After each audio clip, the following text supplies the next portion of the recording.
दोस्तों हमारे पास एक क्वेश्चन है। इस क्वेश्चन में कहा गया है कि हमारे पास एक प्लैंक दिया हुआ है।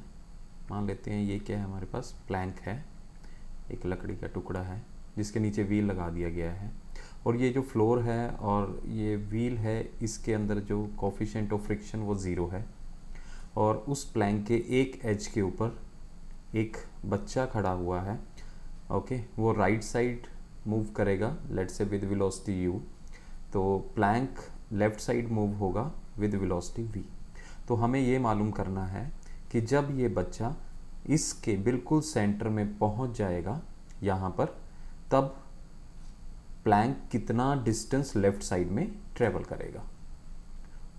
ओके, तो सेकंड क्वेश्चन क्या है कि जब ये वाला बच्चा वो राइट साइड के बिल्कुल एज के ऊपर पहुंच जाएगा, ठीक है, यहाँ पे पहुंच जाएगा, तब प्लैंक लेफ्ट साइड में कितना डिस्टेंस ट्रेवल करेगा। ओके, तो नाउ सॉल्यूशन देखते हैं और पहले थोड़ा कॉन्सेप्ट बना लेते हैं। इसका कॉन्सेप्ट क्या है कि हमारे पास एक चाइल्ड है और एक लकड़ी का प्लैंक है जिसका मास m है।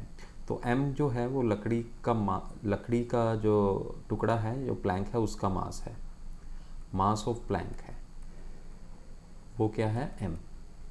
और मास ऑफ चाइल्ड वो क्या है हमारे पास, स्मॉल m। देखिए ये दोनों मिलाकर एक सिस्टम बन रहा है। तो सिस्टम किस किस का बन रहा है, कैपिटल M का प्लस स्मॉल m का, ठीक है।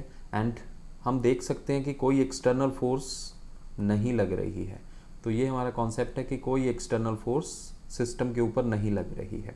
अगर कोई एक्सटर्नल फोर्स नहीं लग रही तो जो सिस्टम ऑफ मास होगा, तो सेंटर ऑफ मास होगा, सॉरी, ठीक है, वो कोई भी डिस्टेंस ट्रेवल नहीं करेगा।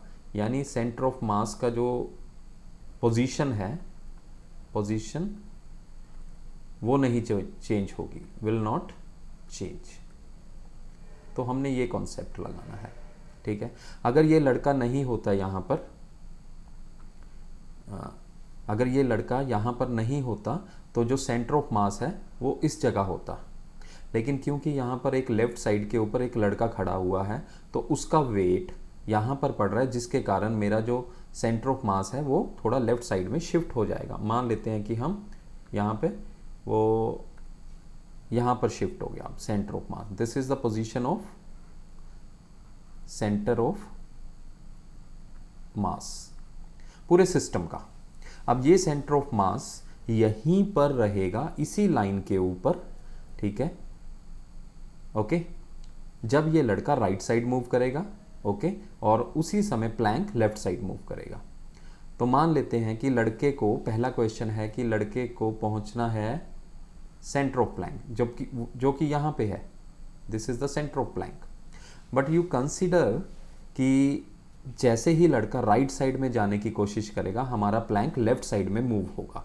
तो मैं मान लेता हूँ कि हमारा जो प्लैंक है वो लेफ्ट साइड में मूव हो गया है। कितना डिस्टेंस मूव हुआ, मान लेते हैं x डिस्टेंस मूव हो गया यहाँ से, ये x डिस्टेंस मूव हो गया है, ओके। लेकिन हमने क्या कहा है शुरू में कि सेंटर ऑफ मास यहीं पर रहेगा और लड़का यहाँ पर पहुँच गया है, ठीक, वो यहाँ पर पहुँच गया है। तो अब मुझे देखना है कि distance travel by the child. देखिए डिस्टेंस कवर्ड बाय चाइल्ड वो कितना होगा। अब इसके अंदर हम एक कंसीडर करते हैं, अगर प्लैंक पीछे की तरफ ना मूव करता तो जो चाइल्ड था उसने डिस्टेंस ट्रेवल करना था l, लेकिन अब प्लैंक पीछे की तरफ x आ गया, तो चाइल्ड ने जितना डिस्टेंस ट्रेवल किया वो हो गया है l माइनस एक्स। यहाँ तक क्लियर है, ठीक है। अब हम लगाएंगे कि जो पोजीशन वेक्टर है सेंटर ऑफ मास का किसी ओरिजिन से, मान लो यहाँ पे मैंने ओरिजिन ले लिया है, ये मेरा ओरिजिन है, तो यहाँ से जो भी सेंटर ऑफ मास की पोजीशन थी, ठीक है, दैट इज़ फिक्स, वो चेंज नहीं हो रही है, यहाँ पे भी वो चेंज नहीं हो रही है। इसका मतलब अगर मैं x सेंटर ऑफ मास इसको लिखूँ, ये आ जाएगा m1 x1 प्लस m2 यानी mass of Planck and x2, okay. And whole over divided by m plus M, m1 की जगह m कर लेते हैं। बट अगर मैं देखूं इसके अंदर कोई चेंज आ रहा है, नहीं। इट मीन्स जो इसका डेरिवेटिव वाली फॉर्म होगी dx means change in centre of mass, वो क्या होगा m dx1 plus m capital M dx2 divided by m plus m। Okay, clear. तो हम नेक्स्ट स्लाइड में देखते हैं इसको सॉल्व करके।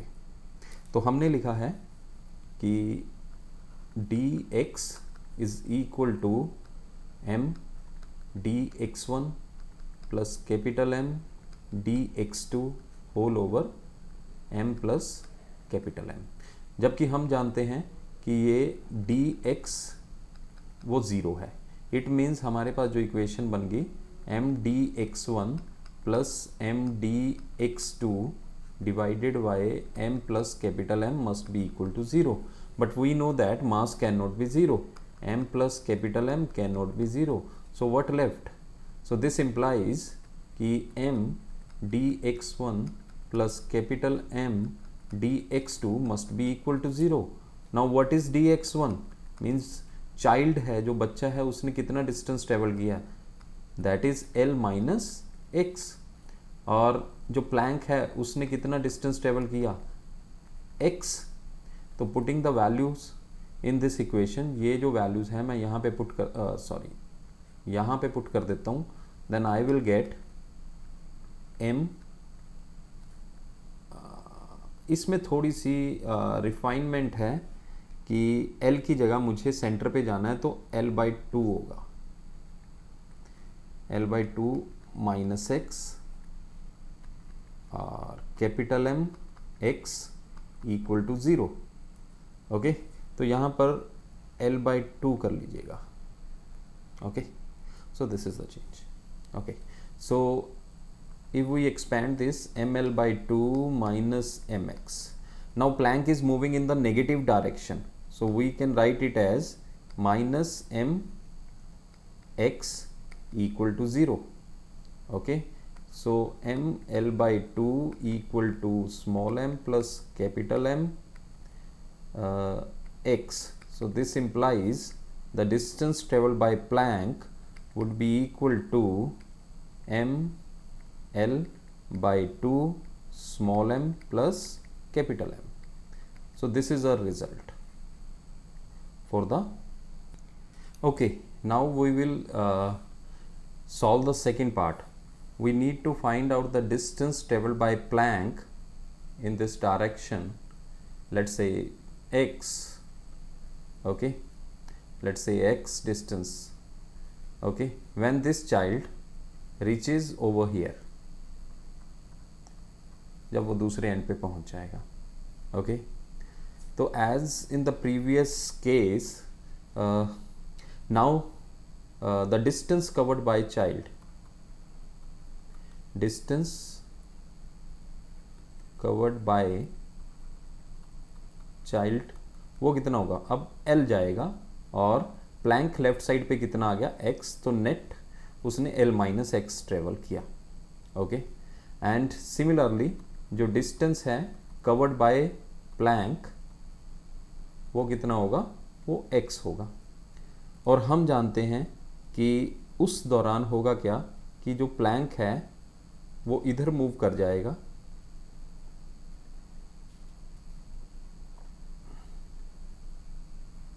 लेकिन सेंटर ऑफ मास अपनी पोजीशन पे रहेगा, क्योंकि अब क्या है, वो जो चाइल्ड है वो राइट साइड पे पहुंच गया।